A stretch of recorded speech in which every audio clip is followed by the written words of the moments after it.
So, a pleasant good morning, everyone. So, today in our class, we are going to discuss about the social studies concept, that is, about the general studies. So, in the general studies concept, today we are going to discuss about the climate of India. So, it's a very, very important topic, and so climate of India.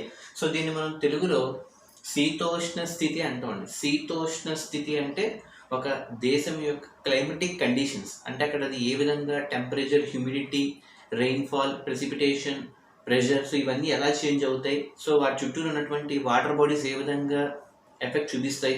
So everything like all these factors in this lesson we're going to discuss today. Okay, so once again I would like to repeat the heading. So today we're going to discuss about the climate of India. In Telugu we're calling it as శీతోష్ణ స్థితి, అంటే భారతదేశ శీతోష్ణ స్థితి. So climate of India. So in this one the first topic we are going to discuss about is about the weather and climate. So చాలా మందికి weather కి climate కి డిఫరెన్సెస్ తెలియదండి. సో రెండు ఆల్మోస్ట్ ఒకటే కదా అని అనుకుంటారు. So that is absolutely wrong. So that is a major difference between weather and climate.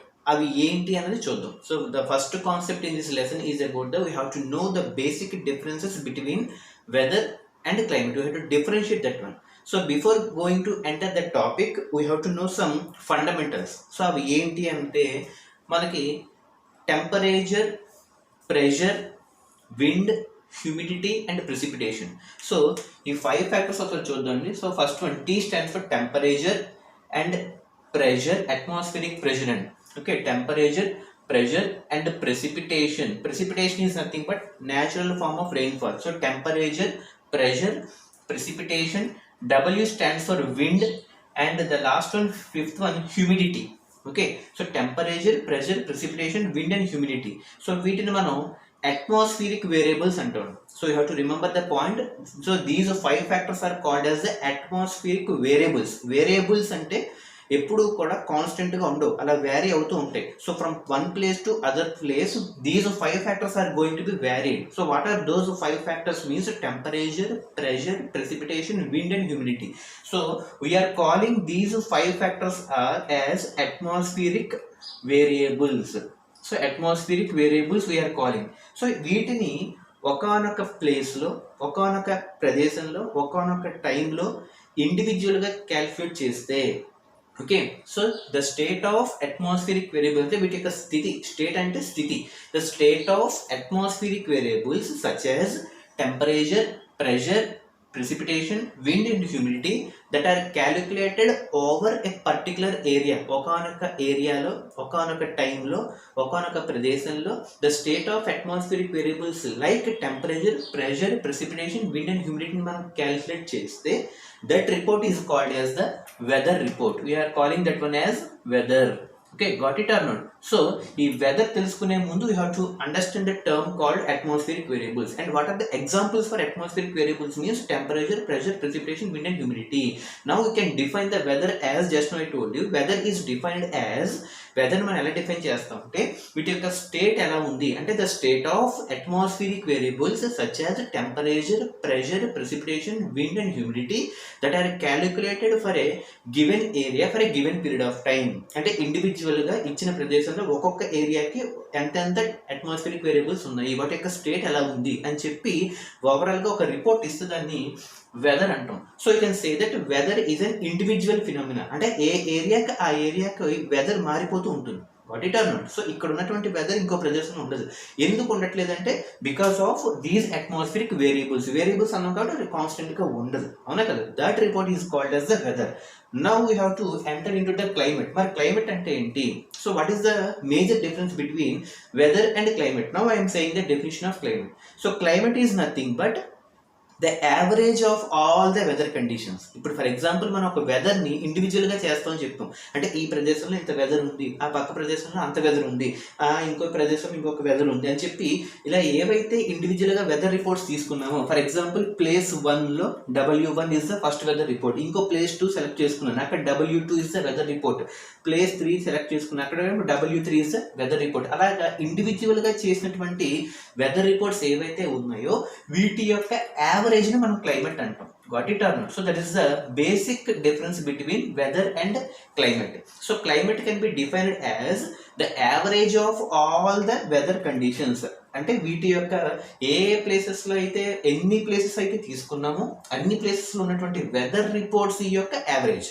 అంటే you can say that climate is a huge and bulk phenomena, but various weather is a individual phenomena, and weather can be calculated individually for place to place. అలా ఎందుకు calculate చేస్తామంటే because of there will not be any constant variable. అలా vary అవుతుంది కాబట్టి వాటి మన atmospheric variables మనం ఎప్పుడు వెదర్ ఇంక్లూడ్ చేస్తాం. సో W1, W2, W3 ఇలా డిఫరెంట్ ప్లేసెస్కి డిఫరెంట్ వెదర్ రిపోర్ట్స్ వచ్చినప్పుడు ఈ average of all the weather reports can give as the climate. Got it or not? So this is a major difference between weather and climate. So once again I would like to tell you in brief. So weather is nothing but, listen carefully, so weather is nothing but the state of atmospheric variables such as temperature, pressure, precipitation, wind, humidity that are calculated for a given area for a given period of time. అంటే ఒకనొక ఏరియాలో ఒకనొక ప్రదేశంలో ఇచ్చిన టైంలో atmospheric variables యొక్క స్థితిని తెలిపేది weather.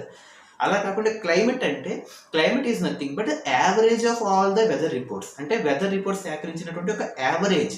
Okay, the weather is nothing but climate is nothing but the average report of all the reports of weather together is called as a climate. The other difference is weather is a individual phenomena but climate is a bulk phenomena. So weather will be calculated for a shorter period of time, climate can be calculated for a longer period of time. So these are the major differences between weather and climate. Now we can say that climate is bigger than weather because of the average of all the weather reports. So this is the first basic difference between weather and climate. So got it or not? So once again you have to remember the word weather అన్నది atmospheric variables సంబంధించింది, climate అన్నది average of all the weather reports సంబంధించింది. అలాగే weather అనేది individual phenomena అయితే climate అనేది bulk phenomena. So got it or not? So this is the major difference. అలాగే atmospheric variables కి examples temperature, pressure, precipitation, wind and humidity. So these are called as the atmospheric variables. Okay, got it or not? So the second topic is about the very important definition, climographs. So generally you are calling it as climographs also. So climographs అంటే ఏంటి? Okay, the important question for one mark question they are asking many times in public examination point of view. So define climograph. Climograph అంటే మనకి పేర్లోనే ఉంది, అంటే క్లైమేట్కి సంబంధించిన ఒక word మనకు వినబడుతుంది. సో వాటిని మనం ఎలా రిప్రజెంట్ చేయాలంటే in the form of graphicals, అంటే గ్రాఫ్ రూపంలో by taking X axis and Y axis for a period of longer period of time, అంటే ఒక సంవత్సర కాల వ్యవధిలో మనం దాని గ్రాఫికల్ రిప్రజెంటేషన్ పాయింట్ ఆఫ్ వ్యూలో చూపిస్తే that graphical point of representation of the factors of atmosphere are called as the climograph. Now you have to define what is the meaning of climograph. అంటే మనకున్నటువంటి వెదర్లో మనం ఏం చెప్పుకున్నామంటే main temperature. Okay, so we are taking two factors here. Climograph ఎలా draw చేస్తామంటే you have to take first factor as temperature and second factor as precipitation or rainfall. ఇప్పుడు ఈ రెండింటినీ కూడా టెంపరేచర్ అండ్ ప్రెసిపిటేషన్, ఈ రెండింటినీ minimum value and maximum value, అలాగే precipitation minimum value and maximum value. అంటే so temperature with minimum and temperature with maximum, in the same way precipitation with minimum and precipitation with maximum. So వీటిని కనుక మనం graphical point of వ్యూలో ఒక సంవత్సరం కాలం annually అంటే for a period of 1 year. So వీటిని కనుక మనం ఒకనొక ప్లేస్కి మనం డిఫైన్ చేస్తే that graph is called as a క్లిమోగ్రాఫ్. So now you can frame the definition for climograph as the graph that depicts or the graph that gives the information about the maximum and minimum values of both temperature and precipitation. Got it or not? ఇప్పుడు క్లైమోగ్రాఫ్ ని మనం ఎలా define చేయొచ్చు అంటే the graph that gives information about the maximum and minimum values of temperature and precipitation for a period of 1 year or annually. ఒకనొక సంవత్సర కాలంలో అంటే annually. So temperature and precipitation యొక్క మినిమం అండ్ మ్యాక్సిమం వాల్యూస్ని యాన్యువల్గా మనం డిఫైన్ చేస్తే ఏ రూపంలో? గ్రాఫికల్ రూపంలో. For example you're taking here months, అంటే జనవరి టు డిసెంబర్. ఒక సైడ్ ఏమో టెంపరేచర్ అండ్ ఇంకో సైడ్ ఏమో రెయిన్ఫాల్. సో వీటిని మనం కనుక ఇలా గ్రాఫికల్ రూపంలో కనుక మనం చూపించగలిగితే so those factors are called as the climograph. So climographs are nothing but the graph that gives information about maximum and minimum values of temperature and precipitation annually. So that graph is called as a climograph. Okay, so got it or not? This is about the second concept, climograph. First concept already you have discussed about that one, the difference between weather and climate, and the second concept is about the climograph. So climograph is nothing but temperature ki, precipitation ki minimum and maximum values తో graphical గా draw చేసే ఒక report ను we're calling it as a climograph. So got it or not? So the next concept is very important concept. Please listen carefully. Okay, so the concept is about the factors of climate. Factors of climate అంటే ఒకానొక ప్రదేశంలో climate ఏ factors ని base చేసుకుని మారుతుంది. So what are the important factors on which the climate is going to be varied or changed. అంటే ఒక ప్రదేశం, for example if you take India map లో మనం చూసుకుంటే సౌత్ ఇండియాకి నార్త్ ఇండియాకి there is a huge variations of climate. చాలా భారీగా తేడాలు కనబడుతూ ఉంటాయి. ఇక్కడ 37 degrees ఉంటే అక్కడ 28 అలా ఉంటుంది, లేదా ఇక్కడ 45 ఉంటే అక్కడ 47 ఉంటుంటే మనకి మినిమం 5 to 8 degrees మధ్య వేరియేషన్ మనకి ఈజీగా కనబడుతుంది. అలాగే ఎందుకు క్లైమేట్ అనేది మారుతుంది, అసలు ఏ ఫ్యాక్టర్స్ వల్ల మారుతుంది? So what might be the factors that shows variations on climate we have to discuss now. అంటే ఒక క్లైమేట్ ఒక ఏరియా నుంచి ఇంకో ఏరియాకి లేదా ఒక పార్ట్ నుంచి ఇంకో పార్ట్కి ఎందుకు మారుతుంది and what are the factors అని చూసుకుంటే, so the factors that are responsible for the climatic change అవి ఏంటి అని చూసుకుంటే, first one latitudes. Okay, the first factors is about the latitudes. So ఈ లాటిట్యూడ్స్ మనం సెపరేట్గా చెప్పక్కర్లేదండి. సో వీటిని మనం 6th క్లాస్ నుంచి మనం తెలుసుకుంటూ ఉంటున్నాం. అక్షాంశాలు రేఖాంశాలు అని చెప్తూ ఉంటాం. ఓకే, లాటిట్యూడ్స్ అండ్ లాంగిట్యూడ్స్, అక్షాంశాలు రేఖాంశాలు అంటాం. So latitudes and the second one land water relationship. So land water relationship. Okay, second factor ఏంటంటే ల్యాండ్కి వాటర్కి, అంటే భూమికి అలాగే నీటి అంటే వాటర్ బాడీస్ ఏవైతే ఉన్నాయో అంటే నీటి సముదాయాలు. Okay, so latitude, land water relationship. Third one relief features. Okay, third factor is about the relief features. Already we have discussed in the first unit of social studies, relief features. And the fourth one is about the upper air circulation. Very important factor, upper air circulation.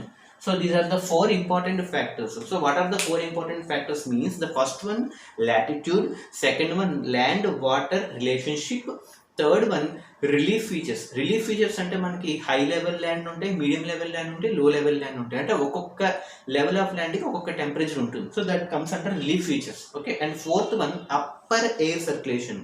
Upper air అంటే ఒక planet దాటి ఎర్త్కి high లెవెల్లో ఉన్నటువంటి గాలులు అంటే circulate ఎలా అవుతాయి, upper air circulation. అంటే భూమికి ఎంత హైట్లో అప్పర్ లెవెల్లో అవి బ్లో అవుతున్నాయి, అవి ఏ విధంగా మన టెంపరేచర్ డిఫరెన్స్ చూపిస్తున్నాయి. అంటే సమ్మర్లో ఎందుకు వస్తుంది, వింటర్లో ఎందుకు వేరియేషన్ వస్తుంది. So that comes under upper air circulation. The first one is about the latitude. So latitudes are nothing but, for example మనం చూసుకుంటే, సో లాటిట్యూడ్స్లో మనకి 8th క్లాస్లో మనకు ఒక గ్లోబ్ వస్తుంది. ఆ గ్లోబ్లో మనం ఏం తెలుసుకుంటాం అంటే సెంటర్లో ఈక్వటోరియల్ జోన్ అండ్ పైకి వెళ్తే tropical, temperate and polar zones ఉంటూ ఉంటాయి. So tropical zone, temperate zone and polar zone, అంటే ప్రతి జోన్లో మనకి లాటిట్యూడ్స్ వెళ్తూ ఉంటాయి. బట్ మనకు అక్కడ మనం అబ్జర్వ్ చేస్తుంది ఏంటంటే, ఒక జోన్ నుంచి ఇంకో జోన్కి వెళ్తున్నప్పుడు లాటిట్యూడ్స్లో కూడా చేంజ్ వస్తుంటుంది. ఇక్కడ 0తో స్టార్ట్ అయ్యి పై 90 వరకు పోల్స్ వరకు ఎలా వెళ్తుందో, ఇవే లాటిట్యూడ్స్ వెళ్తున్నప్పుడు మనకి జోన్స్ క్రాస్ అవుతూ ఉంటుంది. అంటే ఒక లో లెవెల్ లాటిట్యూడ్స్కి హై లెవెల్ లాటిట్యూడ్స్, అంటే లో లెవెల్ లాటిట్యూడ్స్ నుంచి హైయర్ లెవెల్ లాటిట్యూడ్స్కి వెళ్ళేటప్పటికి ఖచ్చితంగా టెంపరేచర్ డ్రాప్ అనేది జరుగుతుంది. ఎప్పుడైతే టెంపరేచర్ డ్రాప్ అయిందో వెదర్లో చేంజ్ వస్తుంది. ఎప్పుడైతే మళ్ళీ వెదర్లో చేంజ్ వస్తుందో యావరేజ్ రిపోర్ట్ క్లైమేట్ మీద ఎఫెక్ట్ చూపిస్తుంది. అంటే మనకి అబ్జర్వ్ చేస్తుంది ఏంటంటే, ఒక ఎర్త్ మనం తీసుకుంటే ఆ గ్లోబ్లో మనకి ఈక్వటోరియల్ జోన్లో ఉన్నటువంటి లాటిట్యూడ్స్కి అయితే హై లెవెల్ ఆఫ్ టెంపరేచర్ ఉంటుంది, టెంపరేట్ జోన్లోకి వెళ్ళేటప్పటికి మీడియం లెవెల్ ఆఫ్ టెంపరేచర్ అని ఉంటుంది. అలా కాకుండా పోలార్ జోన్స్లో వెళ్తున్నటువంటి లాటిట్యూడ్స్కి very low level of temperature అని ఉంటుంది. అంటే దీన్ని బట్టి మనకి ఏమర్థం ఉందంటే, ఒక్కొక్క జోన్లో ఒక్కొక్క లాటిట్యూడ్స్ పాస్ అవుతున్నప్పుడు ట్రాపికల్ జోన్లో వెళ్తున్న లాటిట్యూడ్స్ దగ్గర హై టెంపరేచర్ ఉంటుంది, టెంపరేట్ జోన్లో వెళ్తున్న లాటిట్యూడ్స్ దగ్గర ఒక టెంపరేచర్ ఉంటుంది, పోలార్ జోన్లో వెళ్తున్న లాటిట్యూడ్స్ దగ్గర ఒక టెంపరేచర్ ఉంటుంది. Because of the change in the latitudes and the change in the zonal wise, the weather is going to be changed. If the weather is changed, definitely the average value of climate is also going to be changed. We can say that there is a temperature differences between the lower level latitudes and higher level latitudes. Got it or not? That is about the latitude. And lower level latitudes దగ్గర ఒక temperature ఉంటుంది. For example you take in the tropical zone. అదే higher level లాటిట్యూడ్స్కి వచ్చేటప్పటికి polar జోన్కి వెళ్తుంది, అక్కడ చల్లగా ఉంటుంది temperature. అంటే the difference between T1 and T2 gives the change in the weather reports. Got it or not? That is about the latitude. And the second one, land water relationship. Land water relationship ఎలా అంటే, మనం India map, for example if you take India map, For example, roughly I'm saying, so this is about South India and North India. So if we come to observe the difference between North India and South India, మనకి South India almost it was having a long coastal line. అంటే ఇదంతా మన land కిందకి, ఇదంతా water body కిందకి వెళ్తున్నాం, అవునా కదా. So the water body on eastern side is bay of Bengal, the water body on western side is Arabian sea. ఇప్పుడు మనం అబ్జర్వ్ చేస్తే land with water relationship and land with water relationship, అంటే ఈ రెండిటికి మధ్య ఒక విధమైన క్లైమేట్ ఉంటుంది. ఈ నార్త్ ఇండియాలో ఉన్నటువంటి ఇంకో ఏరియాకి ఇంకో క్లైమేట్ ఉంటుంది. బికాజ్ నార్త్ ఇండియాలోకి వెళ్ళేటప్పటికి మనకి ల్యాండ్ విత్ ల్యాండ్ వస్తుంది. ఫర్ ఎగ్జాంపుల్ నార్త్ ఇండియాలో చూసుకుంటే జమ్మూ కాశ్మీర్ పక్కకి చైనా వెళ్తుంది, జమ్మూ కాశ్మీర్ ఇటు పక్కకి పాకిస్తాన్ వెళ్తుంది. బట్ అదే సౌత్ ఇండియాకి వచ్చేటప్పటికి because of the longest coastal line in south India, ఈ సౌత్ ఇండియాలో లాంగెస్ట్ కోస్టల్ లైన్ ఉండడం వల్ల ఏమవుతుందంటే ఈ మోడరేట్ టెంపరేచర్ డిఫరెన్స్ మనకి ఐడెంటిఫై అవుతుంది. మోడరేటింగ్ అంటే ఎక్కువ కాదు అలా అని చెప్పి తక్కువ కాదు. ఎందుకు అలాగా మోడరేట్ మీడియం టెంపరేచర్ వస్తుందంటే because of the effect of sea. రెండు వైపులా మనకి సీస్ ఉన్నాయి కదండి, ఒకవైపు బే ఆఫ్ బెంగాల్ ఉంది, ఒకవైపు అరేబియన్ సీ ఉంది. Because of these two water bodies they will show some temperature differences or there will be some difference in the breezes. అంటే గాలుల్లో డిఫరెన్స్ ఉండడం వల్ల ఆ ల్యాండ్కి వాటర్కి మధ్య ఈక్వివేబుల్ క్లైమేట్ అంటే డే టైంకి నైట్ టైంకి, అలాగే సమ్మర్కి వింటర్కి పెద్ద ఇబ్బందులు ఏమి ఉండవు. అంటే మనకు అంత డిఫరెన్సెస్ భారీగా అయితే ఏమి వచ్చేవు, అంటే మనకి తట్టుగా ఉంటాయి. అందుకే మనం సమ్మర్లోనూ ఉండగలుస్తున్నాం, వింటర్లోనూ ఉండగలుస్తున్నాం. ఎందుకు అలా ఉండగలుస్తున్నాం అంటే because of the factor called equable climate. Equable ఎందుకు వస్తుంది అంటే because of the effect of the sea due to the moderating temperature, because of land and water on both the sides. Land ఉంది, ఇటువైపు అరేబియన్ సీ ఉంది, ఇటువైపు బే of Bengal ఉంది. Because of land and watership relation there is a moderate type of climate because of the effect of the sea. Okay, but coming to the North India మనకి ఎక్కువ temperature record అవుతుంది. ఎందుకంటే China and Pakistan రెండు కూడా lands ఉన్నాయి, అక్కడ water bodies మనకి ఏమీ లేవు. So you can say that the climate is going to be differed there because of the land and water relationship. Got it or not? And the third one, relief features. Relief features అంటే ఏంటంటే upper air and medium level land and lower level land. For example మనం చెప్పుకున్నాం, central ఇండియాలో ఒక విధంగా ఉంటుంది, south ఇండియాలో ఒక విధంగా ఉంటుంది, నార్త్ ఇండియాలో ఒక విధంగా ఉంటుంది. అంటే మౌంటైన్ లెవెల్స్లో ఒక విధంగా క్లైమేట్ ఉంటుంది, ప్లాట్యూస్లో ఒక విధంగా క్లైమేట్ ఉంటుంది, ప్లేన్ ఏరియాస్లో ఒక విధమైన క్లైమేట్ ఉంటుంది. ఫర్ ఎగ్జాంపుల్ రిలీఫ్ ఫీచర్స్ అంటే the combination of higher level, medium level and lower level.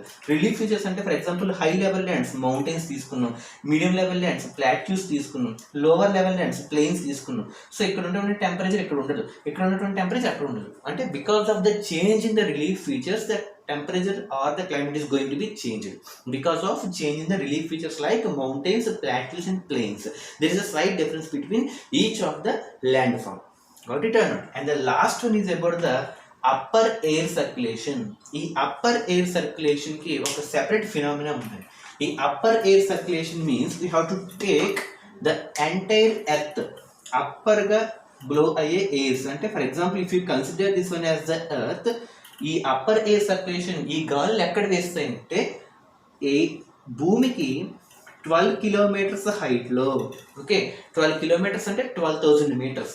Got it or not? So 12 kilometres height is equal to 12,000 metres హైట్లో భూమికి అంటే ఎర్త్కి 12 కిలోమీటర్స్ హైట్లో ఆర్ 12,000 మీటర్స్ హైట్లో వీసే గాలులు ఏవైతే ఉంటాయో ఆ విండ్స్ని మనం అప్పర్ ఎయిర్ సర్క్యులేషన్ అంటాం. వీటి వల్ల కూడా మనకి టెంపరేచర్ డిఫరెన్స్ అనేది వస్తుంది. అంటే పోలార్ రీజియన్స్లో ఒక విధంగా ఉంటుంది, నార్మల్ రీజియన్స్లో ఒక విధంగా ఉంటుంది. Because of upper air circulation అంటే the winds that blow 12 kilometres above to the earth surface. So వీటినే మనం జెట్ స్ట్రీమ్స్ అని కూడా అంటామండి. ఏమంటాం వీటిని?